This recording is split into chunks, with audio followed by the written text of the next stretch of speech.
June 1996, the year that once more id Software would revolutionise the entire video game industry once again with the brand new id Tech 2 engine. Featuring a fully 3D polygonal world, real-time architecture, OpenGL display on Windows, and a multiplayer world of which the likes of the world had never seen before in the online world. Well, for me anyway, as I never played Doom multiplayer until after discovering Quake's multiplayer awesomeness, back on when a 56k modem connection was all but standard. What an experience as a teenager that was. On display here today is Let's Play Quake, and if you know my channel on YouTube, or if you're new to my channel here on vid.me, any chance I get, I'll take a beloved game and find a way to crank it up to 11. Running this playthrough of the DarkPlaces port and the Quake Epsilon mod. To cut a long explanation short, a wonderful person on the internet known as Metamorphosis simply took many DarkPlaces elements from Quake 1 forums as well as around the 7 digital C's of the internet and has put them all together under one roof so as to take out the search and the guesswork for implementing data into the port. All around, it is a fantastic remaster of a beautiful game with just a slight sprinkle of new gameplay and visual touches here and there.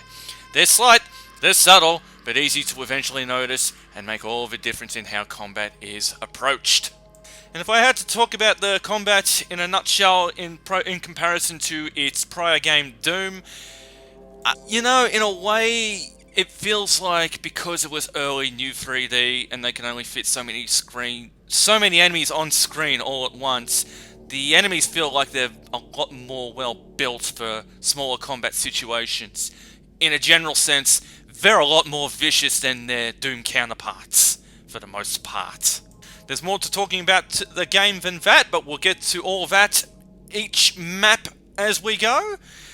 But, meanwhile, let us begin our epic quest for Quake in Episode 1, Map 1, the installation. Now, let's get quaking. Welcome to the old starting difficulty selection map. The one game that ever made use of that novelty. Actually, what's my frame rate at? It says 60. Drops down a bit though when I'm moving around. Okay, that's easy. That's the window for it. I wonder if it's all the lighting effects freaking it out because I've got it at 1080p.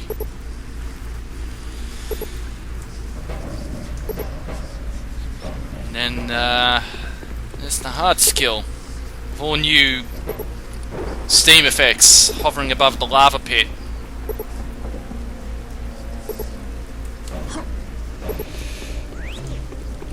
Now the game thinks for the time being that I've picked the hard difficulty, but we're going to go with Nightmare, as any self-respecting Quake player would do.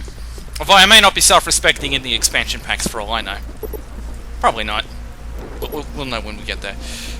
But you go to Episode 4, and then you just drop down on that little tiny ledge in the corner that we can see here. And then we go up this hallway.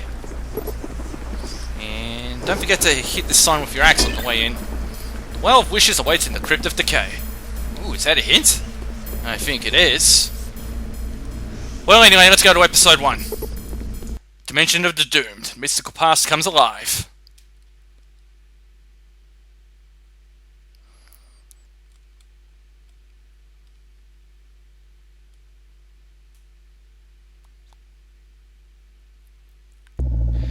This is the first of 4 military bases. The Slipgate complex and part of the course, they usually contain a grunt and a Rottweiler. And in the case of the registered version, and its following episodes, enforcers. But we won't be seeing them just yet. There's another grunt taken care of, and some lovely blue armor. Well, it's not actually blue. What shade would that be? I don't know. I can't colours. Let's just take out the rest of these grunts. and the Rottweiler.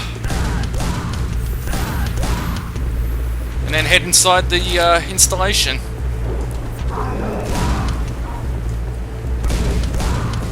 Take out more grunts. Another Rottweiler. Get some more shells. And very shortly we'll be collecting a quad damage secret. For the time being, we're just going to head around this corner, take out that grunt, and take out some Rottweilers. It's pretty much just grunts and Rottweilers in this map. And then another one around the corner, and then pick up the nail gun. I'm going to save ammo on the nail gun for the time being. And now we're just going to make that platform accessible, and we're going to go get the quad damage. So we just shoot that monitor, and then shoot that on monitor of Earth, and then we'll grab the quad damage.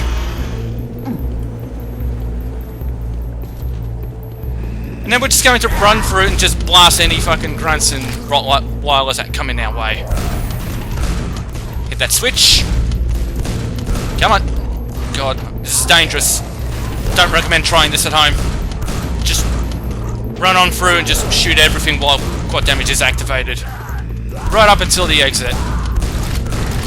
Hey, we made it. Beautiful. Right as the quad damage ends. Then just shoot that grunt behind that secret. Run back. Run out. You know, run out, grab the medkit. Then run back in before the door closes. And now we've got to take out one last grunt. Who's guarding another particular super medkit in that secret up there. Let's go get all the other secrets for the time being.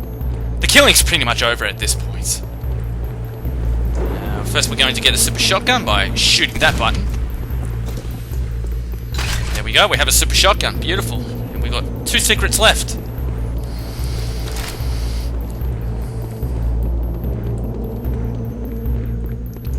And then what we do is we jump up on this rail here, up on this light, and then up on the top of the switch, and then we jump over to the stairs. This is a new form of exploring secrets. You receive 100 health. That's what it seems that they call it, is 100 health. And then we'll grab a biosuit and go swimming. So we'll just call it super health, since the game here just calls it 100 health. But anyway, yeah, we just grab that biosuit, swim through that passage, and come out the other side to this beautiful yellow armor. And then we take the teleporter up onto this ledge. Now it's time to run back to the exit and end the map. That's what's pretty nifty about this map as a starting map, is that it teaches you several new and old ways of finding secrets. The old ways being that you shoot walls and you shoot buttons to cause walls to open up. But there's new ways to find secrets, which is studying the architecture. What is that door doing? But you can examine the architecture and think outside the box to look for new ways to traverse the architecture and find goodies in ways you would never otherwise think of finding Wolfenstein and Doom, because by now their architecture was pretty limited as to what you could do with it. So it's almost like a subtle tutorial that gives you only one tip: shoot that wall. And then you think to yourself, well, there's 6 secrets to find and I haven't found them all yet. So it teaches you to self-teach how to find the secrets. You know, I never thought about that with the secret that contains the super health high up. I always thought it was redundant in the first place because it was the one that always got scrapped in the ports for the consoles. And I thought to myself, well, good riddance to that, because you only need 1 super health. Until a Macket reminded me that, hey, that's a subtle tutorial on how to learn to find secrets in brand new ways in Quake. And he's right. So, there you have it. That's E1M1, the Slipgate complex. We're moving on to Castle of the Damned now. See you then.